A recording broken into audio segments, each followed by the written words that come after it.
వరలక్ష్మి వ్రతం పూజ చేశాక ప్రతి ఒక్కరూ వినాల్సిన కథ. ఈ కథని పరమేశ్వరుడు పార్వతీ అమ్మవారికి చెప్పారు. మొట్టమొదటిసారి ప్రపంచంలో వరలక్ష్మి వ్రతం ఆచరించిన చారుమతి అనే ఒక శ్రీమూర్తి కథ. మగధ దేశంలో కుండిన పట్టణంలో చారుమతి ఉండేది. ఆమె సుగుణవతి, వినయ విధేయతలు, భక్తి గౌరవాలు గల స్త్రీ.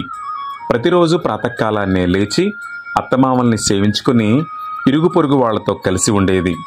ఆ స్త్రీ సౌజల్యానికి మెచ్చి ఒకసారి వరలక్ష్మీదేవి ఆమెకి కలలో సాక్షాత్కరించి, చారుమతి, శ్రావణ పౌర్ణమికి ముందు వచ్చే శుక్రవారం రోజు వరలక్ష్మి వ్రతం, ఆ రోజు నన్ను పూజించు, నీవు కోరిన వరాలిస్తాను అని చెప్పి అమ్మవారు అంతర్ధానమయ్యారు.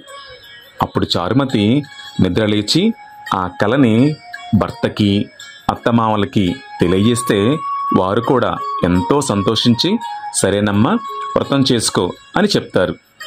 అప్పుడు ఊర్లో ఉన్న మహిళలందరికీ ఆ కళ గురించి చెప్పి, మీరందరూ రండి, మనందరం కలిసి చేసుకొని అమ్మవారి దయవల్ల అభిష్ట సిద్ధి పొందుదాము అని వాళ్లతో చెప్తుంది చారుమతి.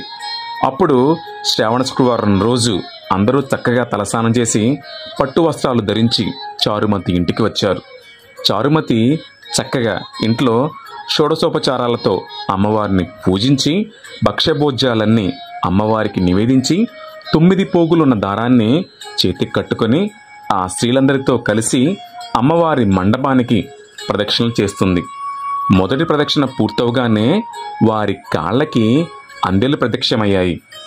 రెండో ప్రదక్షిణ చేయగానే అందరి చేతులకి నవరత్న ఖచ్చిత కంకణాలు, మూడో ప్రదక్షిణ చేయగానే అందరూ సర్వాంకలన భూషితులయ్యారు.